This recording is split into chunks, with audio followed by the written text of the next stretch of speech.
This is ACOFAE.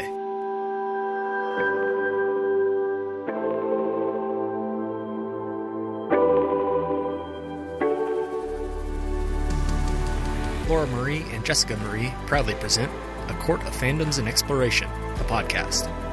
Fair warning, everything the hosts say is explicit, full of spoilers and adult content and shall not be used against them. They have opinions.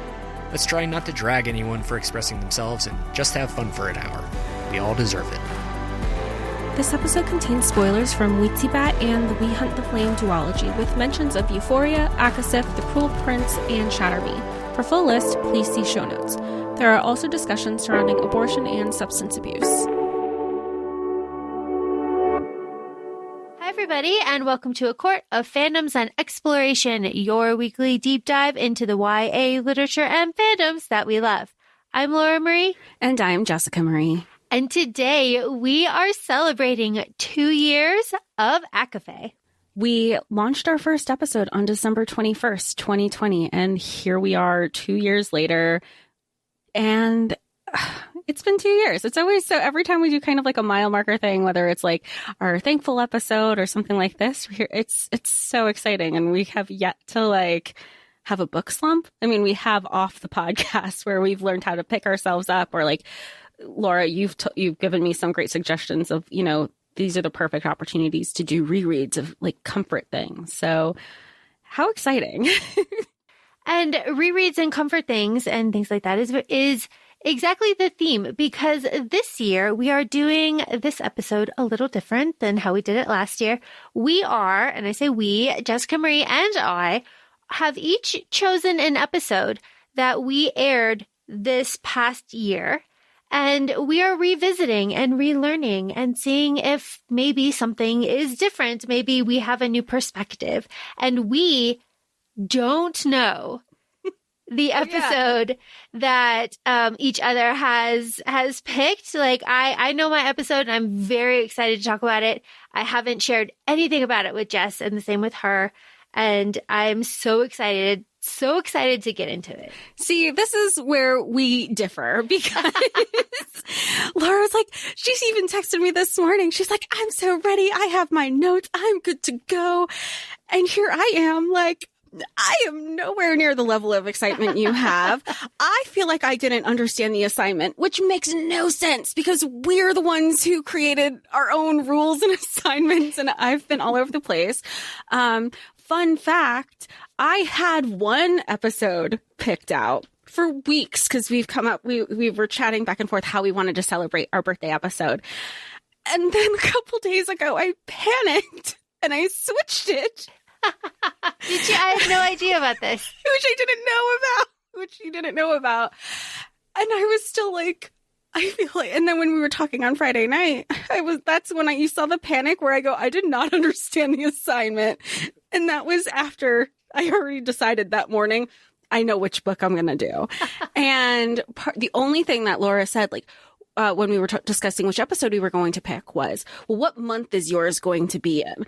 So and this was before I switched to the book. So then I was like, this is my month. And then I realized, I go, well, now I have to pick something in the same month too. It's all over the place.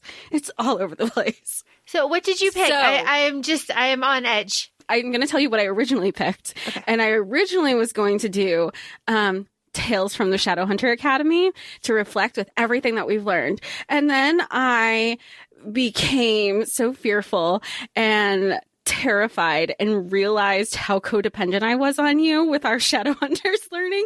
And I'm thinking, oh my gosh, I'm going to do this reread and I'm going to have this whole experience and I'm not going to be able to live text her with all my reactions. And I completely had a meltdown. And then I was like, how am I going to do this?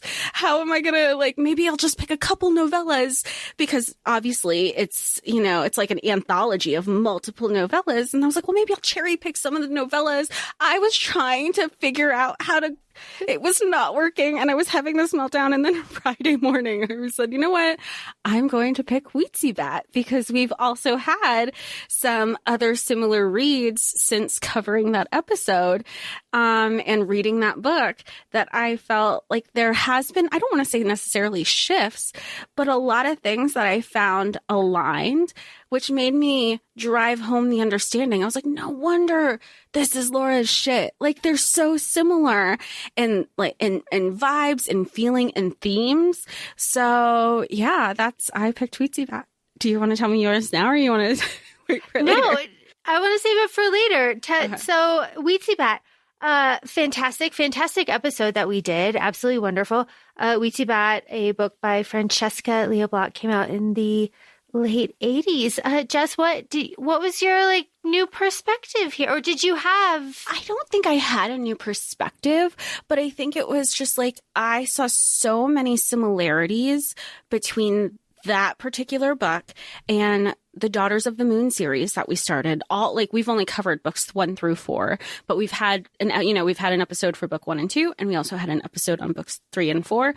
And aside from the vibes, I just remember and I also re-listened to the Weetsy Bat episode, how we just kept discussing.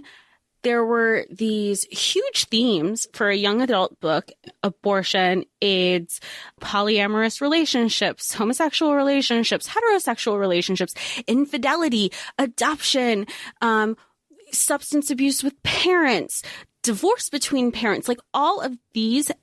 Oh, and then let's not forget the huge friendship component that that was such a powerful force between Weetsy and Dirk specifically, that they kind of overcame everything as long as they had their friendship and the communication between the two of them.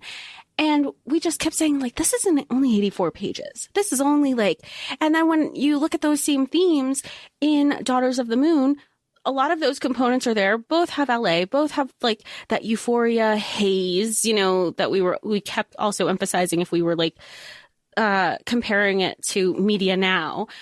It was another young adult series, less than 200 pages. And I think it really just continued to drive home that you don't necessarily, and granted, we love big books, we love thick books. That's not what this is about. But a lot can be said also in the YA genre, in not a lot of pages. So I just found it so interesting to reflect on that a lot of this stuff was a common theme that we didn't even pick up when we were younger. Yes, 1,000% to everything that you're saying, but all I can think of are those comparisons that are somebody could do this, but they couldn't do this. Ariana Grande could do this, but this person couldn't do, 7 Rings, something like that. And that is the vibe that I'm kind of getting from this.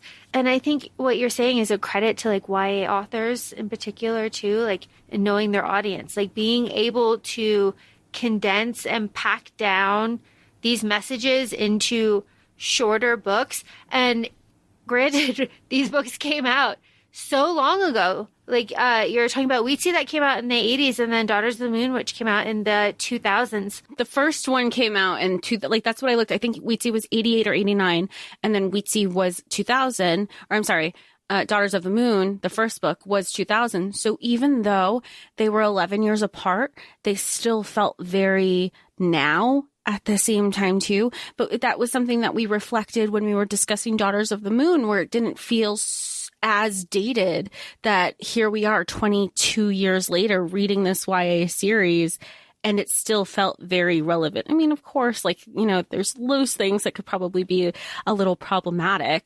But the meat was there. Yeah, and the meat is there. And Weetsy in particular is so different and unique. It's such a special little thing because one, we know about it, obviously, and the listeners know about it, but it's very niche, right? It doesn't really come up in conversation, but it is so, so special. And Weetsy is a character that you don't really see often. You kind of see her now as the Manic Pixie Dream Girl, but then, no. So just her setting is so magical. So your reread, I'm interested, did you have a different perspective on My Secret Agent Loverman? No. I still feel like it was too...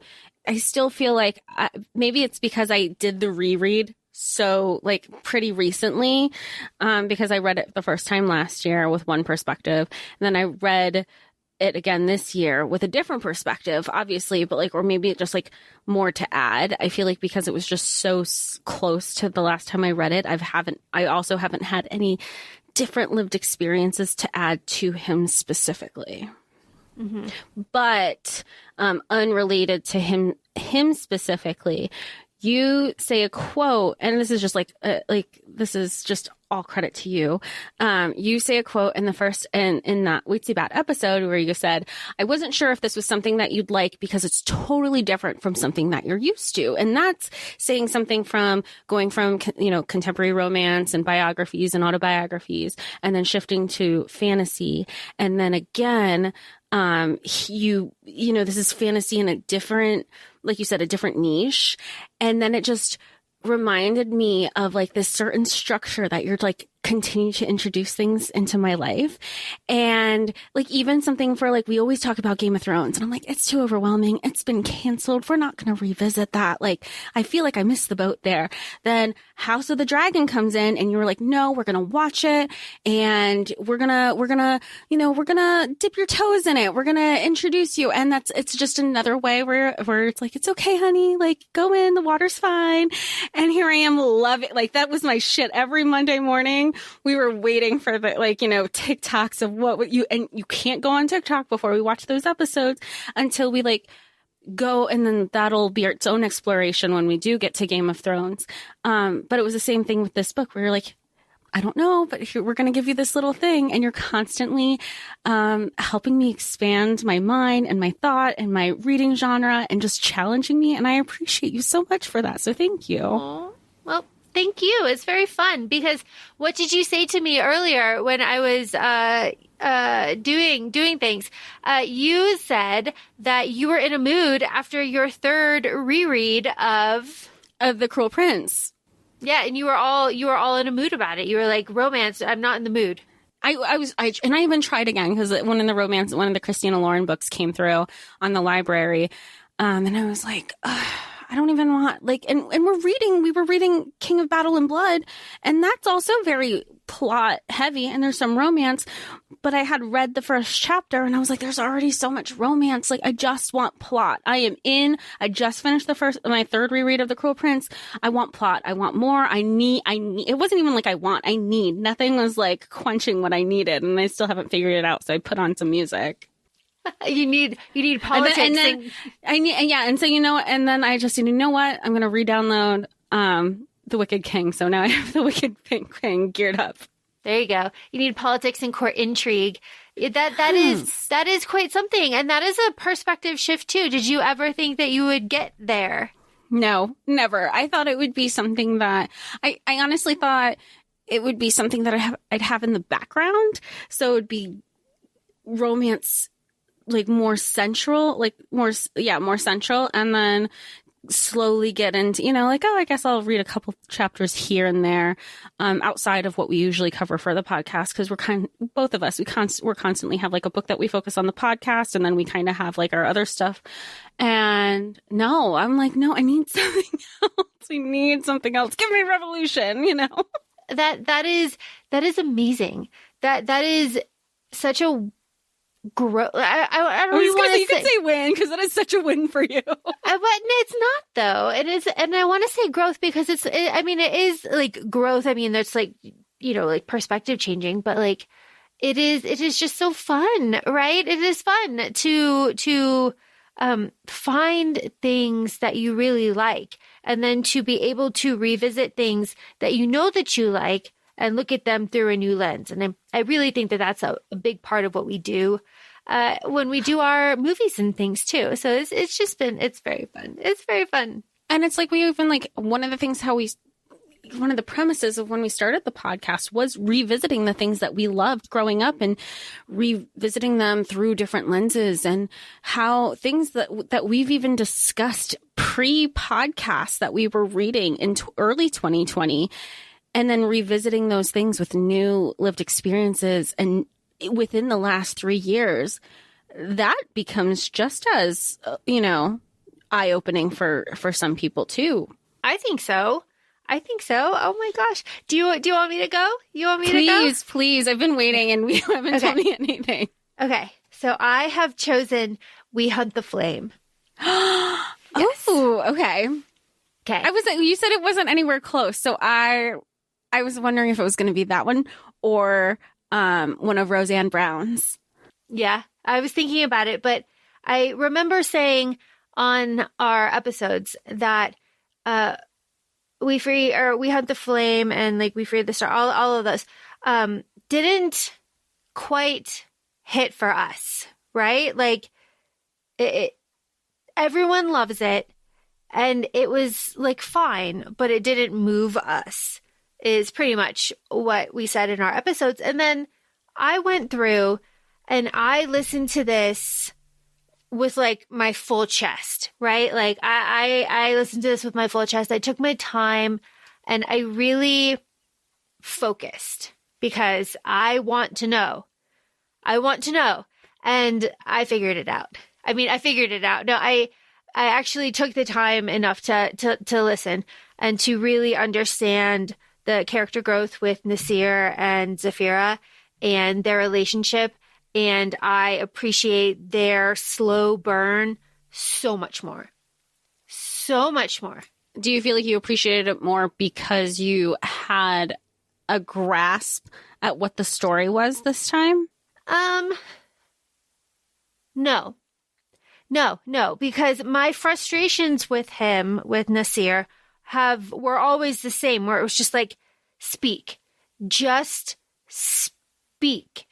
But taking the time now and like really listening, he couldn't. Like he had been told not to for so long that it was so hard for him to find his own voice. And he does by the end, very much so.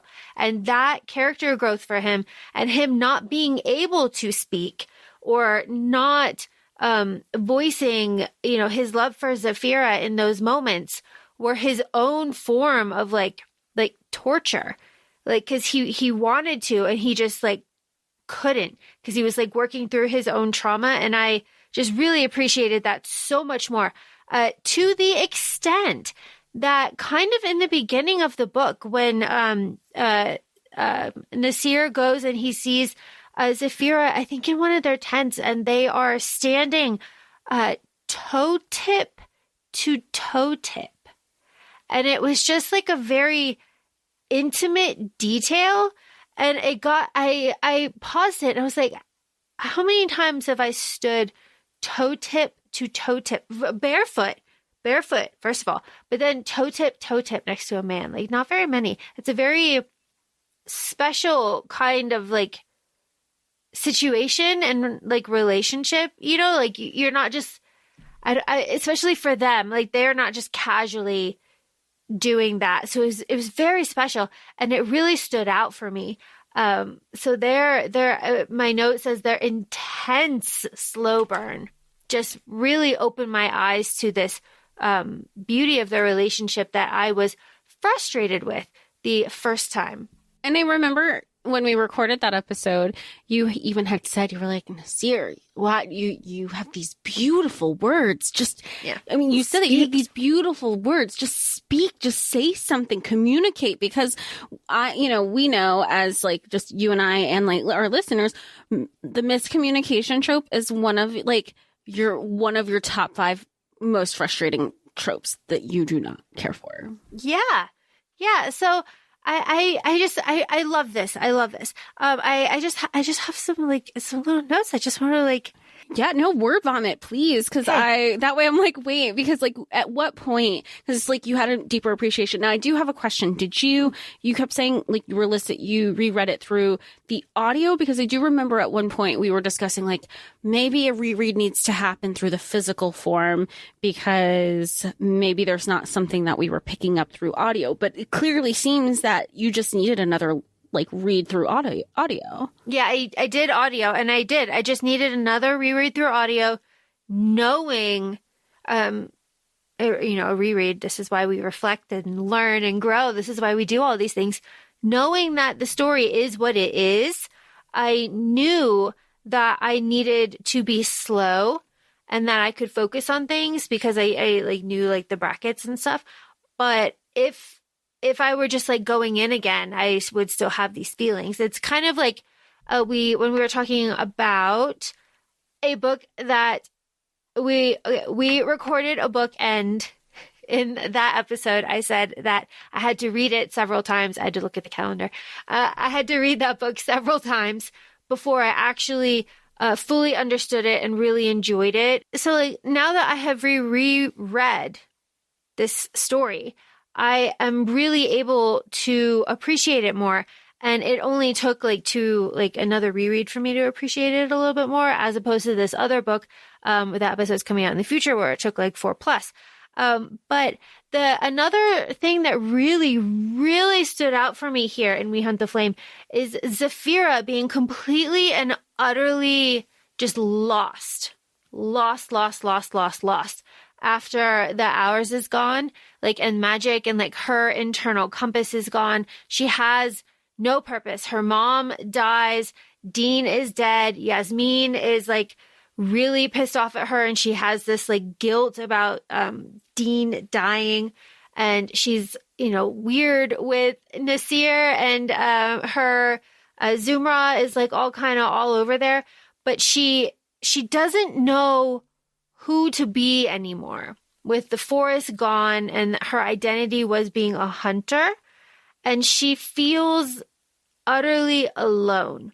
And I was able to appreciate that a lot more because I wasn't so focused on the drilling in of they're a found family, they're a found family, they're a found family.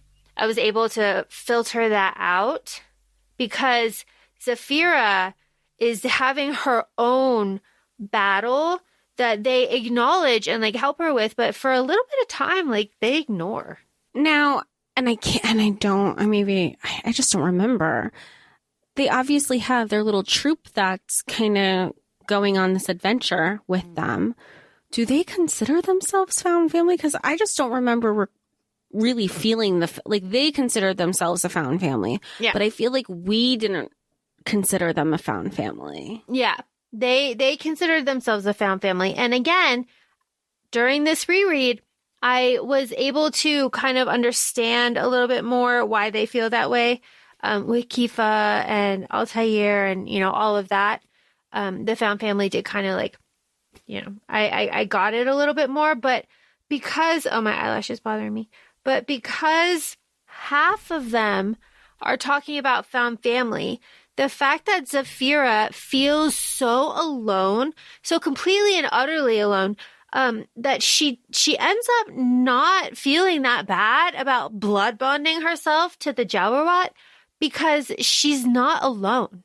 She has like a voice with her always. And so when Yasmin says like, shut up, stop complaining. You have the love of a prince. You live in the palace. You save the world. Like, get over it. Like, my husband's dead. My parents are dead. Like, my family is dead. My town is gone. I'm the one. And now my husband's murderer is now emperor or like king. Like, I'm the one that it all went to shit. Like, you shut the fuck up. And I did appreciate their friendship also a little bit more too. Because I was less annoyed about the trajectory and pacing of the actual story because I already knew where it was going. I feel like that happens with some of the rereads that we've had in general, where you're not so on edge of where it's going to go. Then you can just go back. And I mean, you have that advantage a lot too, because you read it at a different pace than I do. Because I'm like, oh, I'll be wrapping up like seconds before we start recording. And you're like, that's great. I'm on my third almost reread.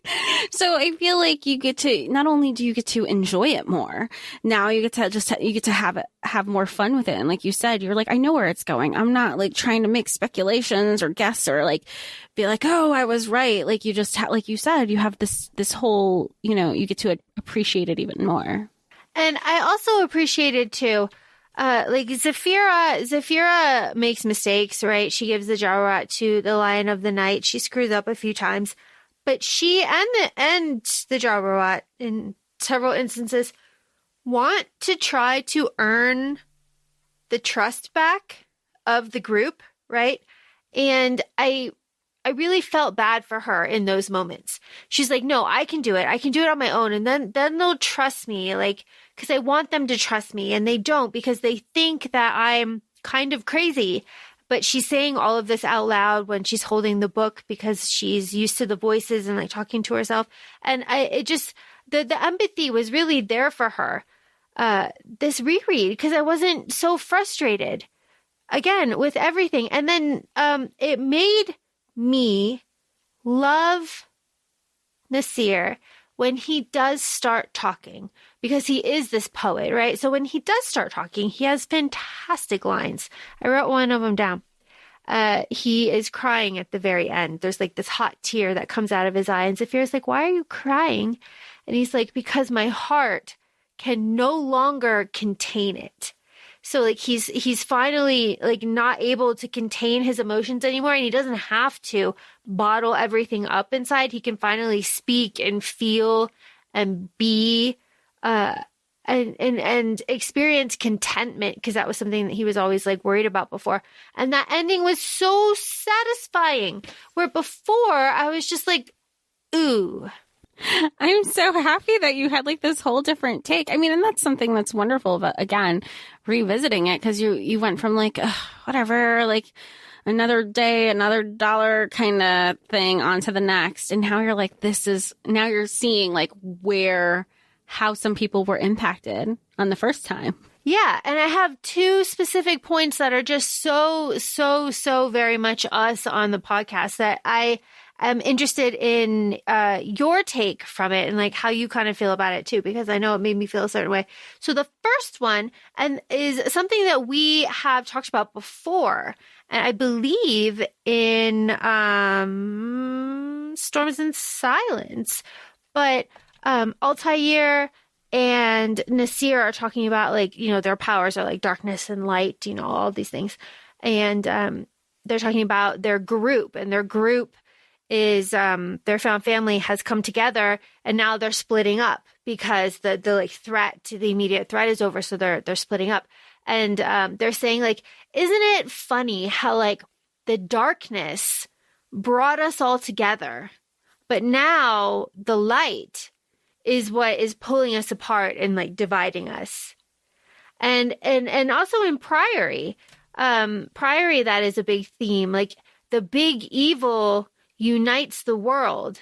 Like, what will you do when the big evil isn't there to unite anymore? You all kind of drift and like fall apart.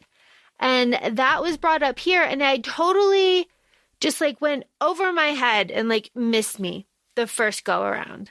Yeah, that's why I was like looking at you so confused, but I understand the theme, but that kind of goes with like conversations where we've spoken about with like trauma bonding, trauma bonding is a great example.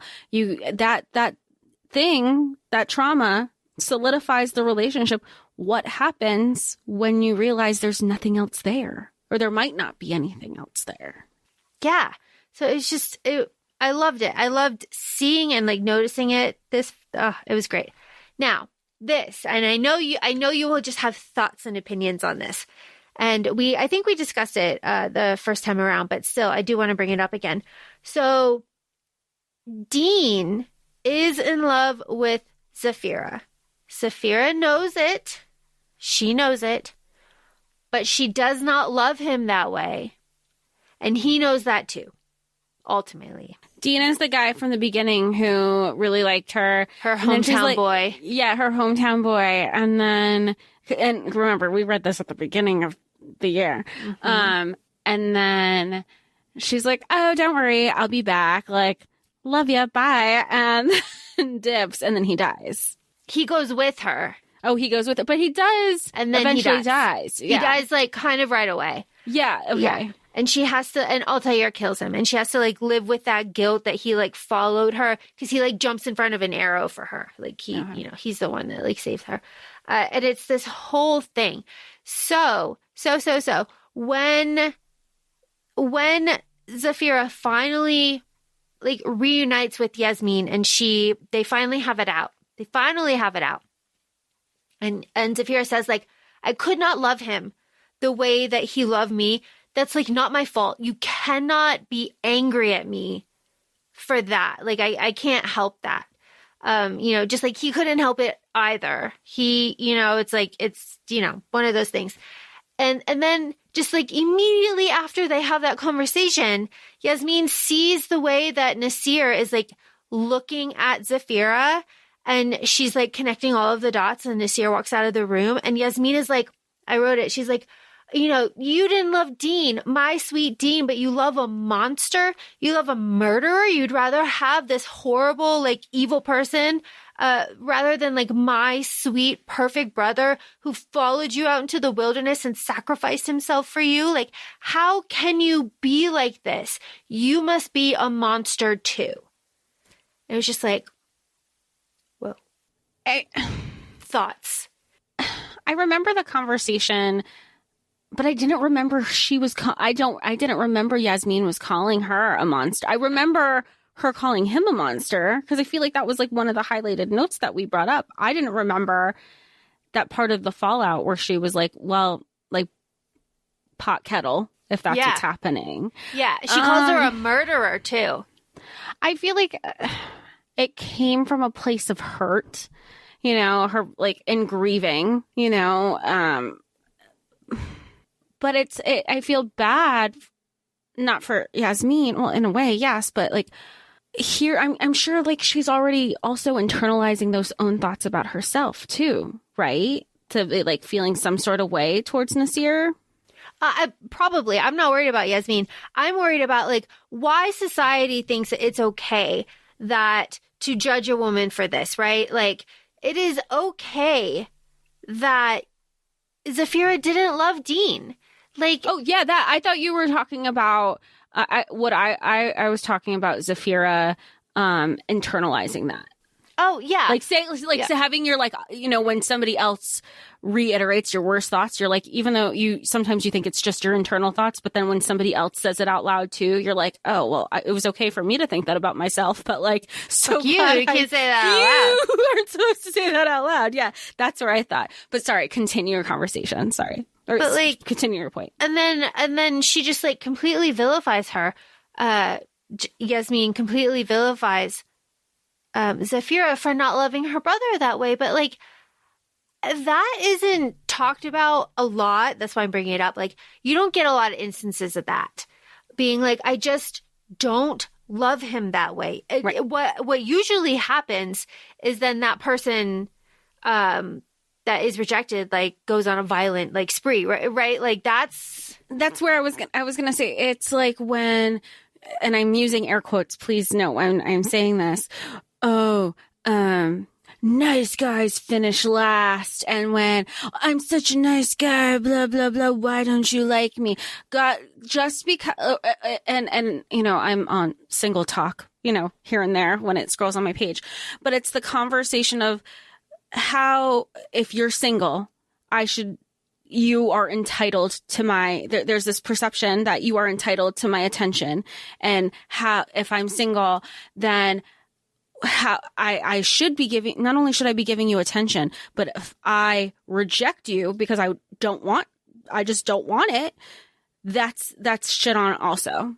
A lot. Like, and I see where you're going with that conversation. I see where you're going from. Like, if you're single, then like you automatically should be throwing yourselves that away, or like anybody who's available or shows attention your way, which is essentially what's happening here. Like, but he's nice. Like, why don't you like him? It doesn't work like that. Oh, I'm single. You're single now. Kiss. No.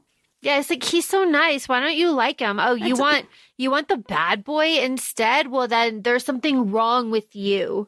Like there's something totally wrong with you. Oh, what is it? Oh, you're a murderer. Like, cause that's what Yasmin says. Like, you're a murderer. So that's why my brother wasn't good enough for you because you're a murderer. So you can go ahead and like be with your like murderer, your boyfriend, cause you belong with each other, but not with my perfect brother. Your face. I'm just so like, I'm looking at their friendship so differently now that you're saying that. Yeah. Like, because I remember when they had the falling, I don't think it was Yasmin, it was somebody else in the second book, where I remember I was praising it. And it was that they had a falling out. They called each other out on their bullshit, and then they like made their relationship stronger. But it must not have been Yasmin, because I feel like I'm such a terrible friend, because if somebody's calling me a murderer and saying all these awful things, like, do you really think about that? If you think that of me, then maybe we shouldn't continue the friendship, you know? Like, and they're still friends at the end of the duology. Yeah, and that goes to what you were saying earlier about Zafira having that own, like, internalized guilt. So she's like, yeah, probably. So they're able to, like, work past it, right? Like, because she already has that, like, it was a whole thing. But in that same vein, Yasmin says, like, I don't need a man to complete me. I don't need a man for happiness. This is at the end. Like, I don't need anyone for happiness. I can be happy on my own, and I want to learn how to be happy on my own. And I do appreciate that. Yasmin says that? I thought Zafira said that. Yasmin. Zafira, you bring that up. Zafira does the thing that we love and praise on ACOFAE, which is bigger picture, fulfill your obligations. She like dumps Nasir at the near end, almost, essentially, and she goes off and she makes sure that the daughter can take her throne and like work internally so that women can take the throne, because we love that. But she does. Zafira does come back to Nasir, and they do get married, and they have a whole. That happens in the second book, right? Yeah. It's so good, so good, so good. So I really, really, really, really, I'm going to say it again, really appreciated this book for the second time. The last thing that I will say about this is that I will always appreciate the Lion of the Night and his story arc of being bullied, wanting revenge, getting revenge, but also forgetting why he wanted it in the first place and going on just like a base instinct of like, no, I need to do this, but forgetting the whole reason behind it. I think that is really lovely and something that you don't see a lot in stories. No, because then at that point, he's just driven by revenge for revenge's sake. He's like, I know this is important. I know I'm seeking out revenge, but I can't remember why, but it fuels me. Yeah, but it fuels me. And, if there was just men, right? Men. They would. Women are so emotional. Women are so emotional, but men, men will, nurse a revenge plot for like, what, 200, it was a very long time. See, at least with women, like if we have a revenge plot, sometimes revenge is a dish best served cold, as much as you don't want it sometimes and you want it instantaneous, but we won't forget. Mm-hmm. We'll carry that with us. Yes. So that is my little reflection that I did. Would you say that was your favorite book that we covered an episode on this past year?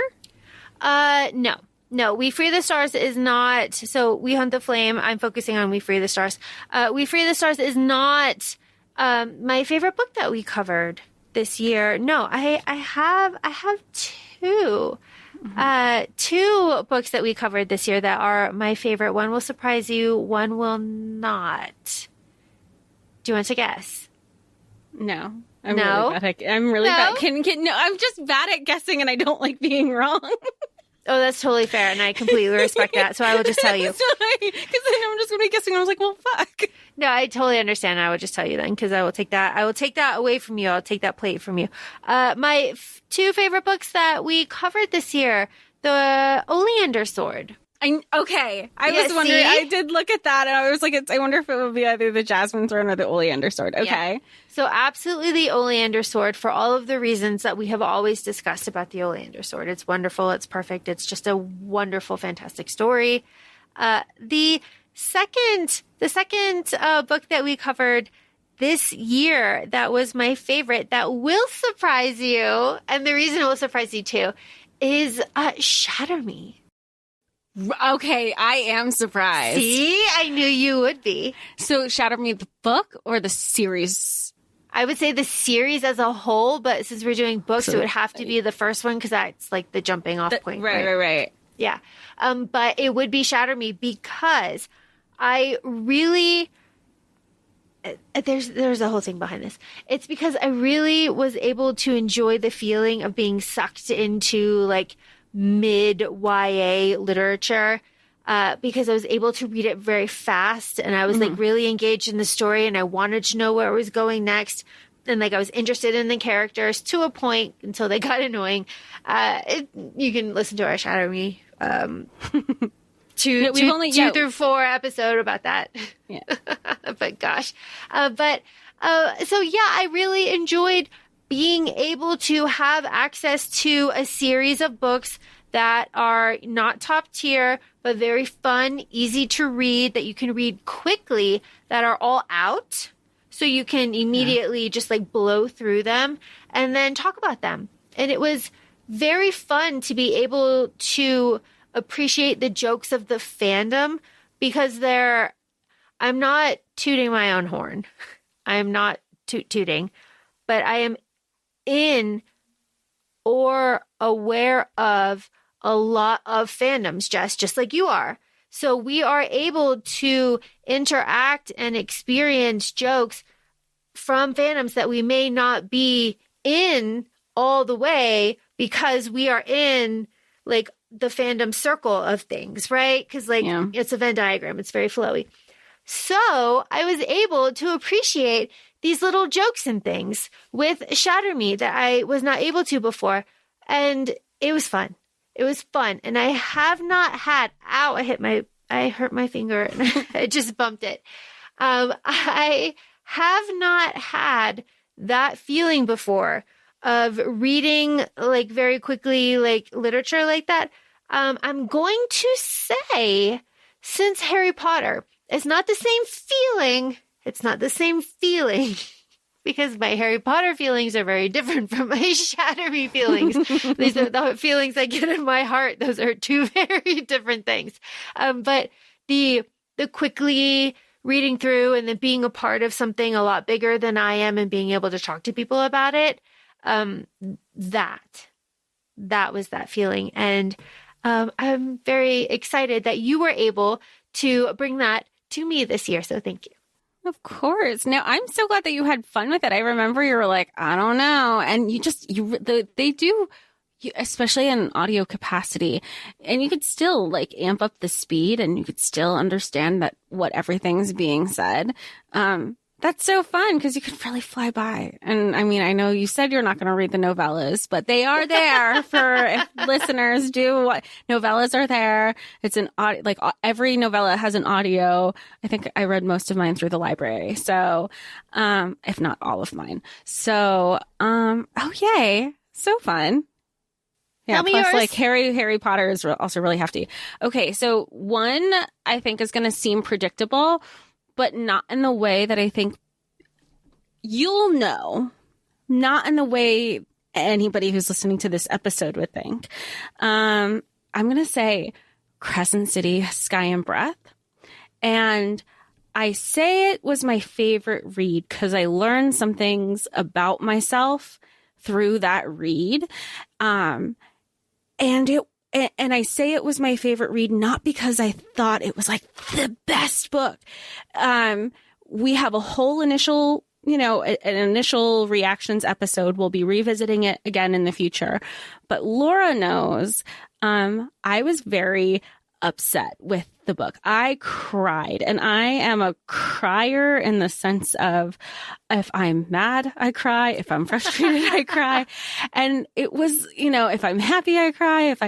I was frustrated. There were parts of the book that I was so frustrated about that I would like send you voice memos and cry. And I learned new things about myself. And I think I had to focus on different things in the book in order for me to enjoy it. And a lot of that was like the Rune Lydia stuff or the other plot lines or stuff with like the frat pack. Cause like we've always loved them since like we started reading the book in 2020. But I had to focus on the good of that book because the frustrating stuff that happened with Bryce and where her character was going was just something that I wasn't familiar with Sarah's books thus far. And it was a different experience for me. We have some of our past episodes where I've loved every single book in one way or the other, even if like ACOFAE might not have been for me, but I enjoyed it. You know, it was fine. I didn't completely I'm not shitting on it, but it was the first time where I wasn't on this like crazy high. And I think that's what I liked. That's why I'm saying it's like one of my favorite reads because I pulled so much out of it. And even the stuff that I pulled out, Laura and I have had private conversations. It's not like on the record. So I would want to say that. And to follow up with that, I think one of my favorite reads was The Demon Tide. Because it kind of also coincides with this, where we did say there were things that where sometimes, and Laura and I had a private conversation where we kind of said there were some things that Ellerin did that were very similar to Bryce, but Ellerin maybe executed it a little bit stronger. So we read those books back to back. We finished The Demon Tide, and then Hosab came out like 2 days apart. And I'll take that back. We received an arc of The Demon Tide, and the way we finished the arc, Hosab came out 2 days later. So yeah, I loved The Demon Tide. I think it was so applicable to past, to the present, to the future regarding politics, regarding society. And I still believe that if anybody read the Black Witch Chronicles, if you're not applying it to society today, then where are you living? Where do you reside? Because it must be nice to be that ignorant in the world around you. Say it louder. Say it louder. I want to circle back to you saying Hosab. Maybe we should cut this whole part out. Oh, no. I know, and you know, we know that each other knows. So people love that book for a lot of reasons.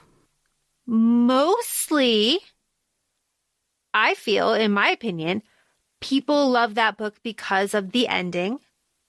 And they love that book for Not the last potential. chapter, the second to last chapter. Yeah, they love that book for the potential that it is giving us. It's giving us just huge world, crossover potential. So you get excited by the end, right? Yes, but I had a different thought. Right? Yeah. Please do your thought. Oh, no, I was going to say it's like when people are dating and in new relationships and then they tell you, don't get excited of the potential of somebody or the potential of what somebody can be. You have to take things at face value, because if you get wrapped up into the potential of someone, that's where your expectations start to falter. And the only person who will be disappointed in the expectations is yourself. Genius. Brilliant. Brilliant. But that's the truth, isn't it? Like, you are in love with the potential that you see, but if you looked harder, what you actually see is mid. Like, think about if you're doing a final and you're like, oh my God, if you don't get the first question, you skip it. You don't get the second question, you skip it. And then you start answering the questions that you definitely do know.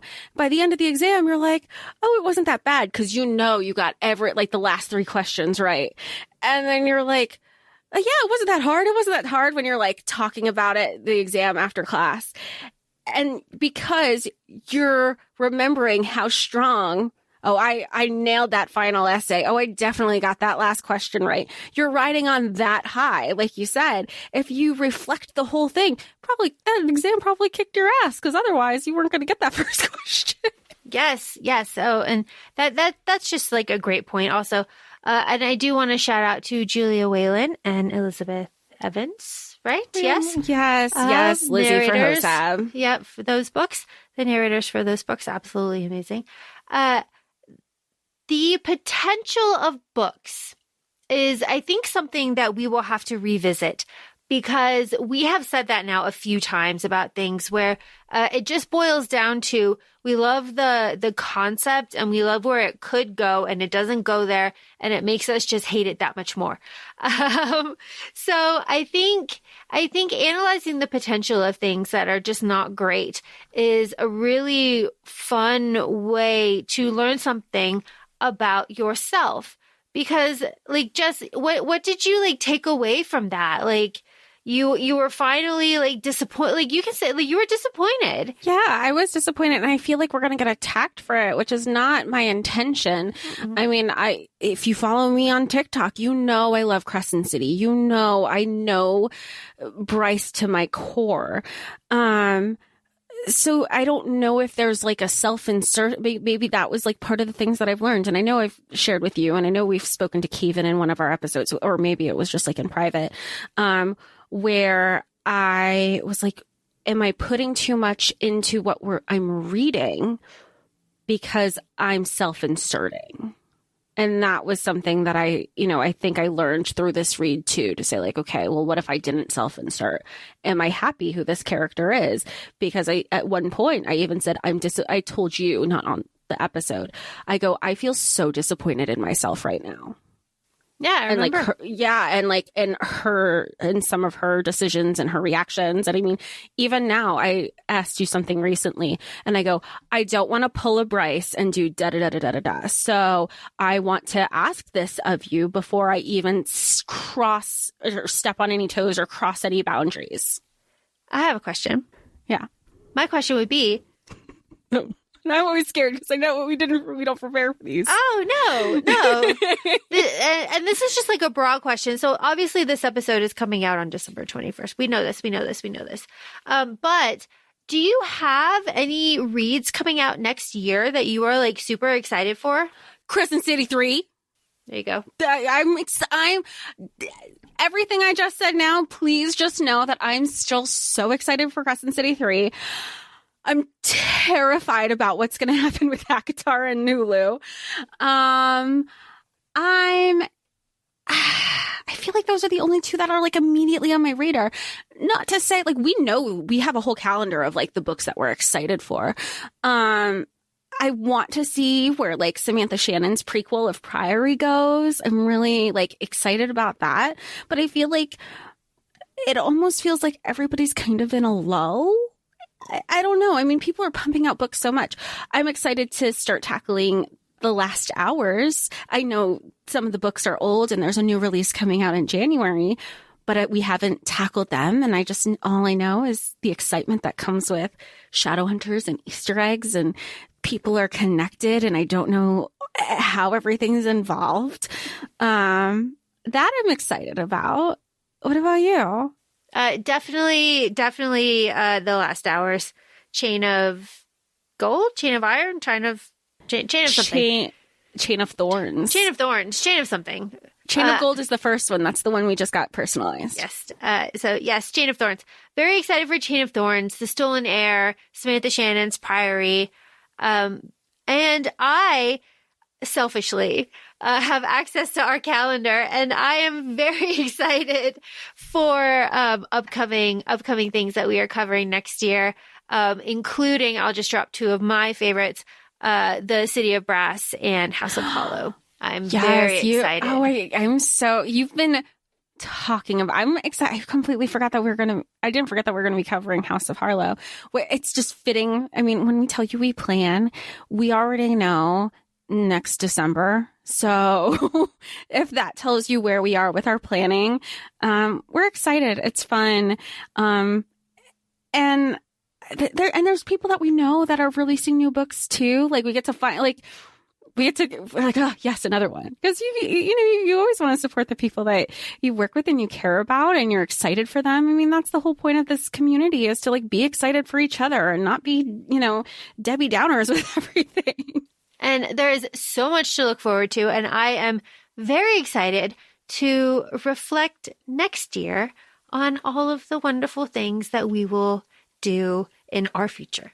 Yes, absolutely. And good point about like bringing it up that will reflect next year, because going through this now, I'm like, oh, this isn't terrible. I really thought I misunderstood the assignment. Not at all.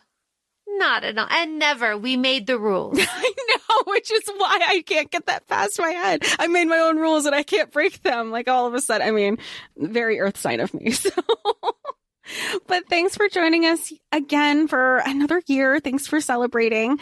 Feel free to follow us on Instagram, ACOFAE Podcast. We're also both on TikTok, ACOFAE Laura and ACOFAE Jessica. And thanks so much for joining, and we'll talk to y'all soon. Bye. Bye.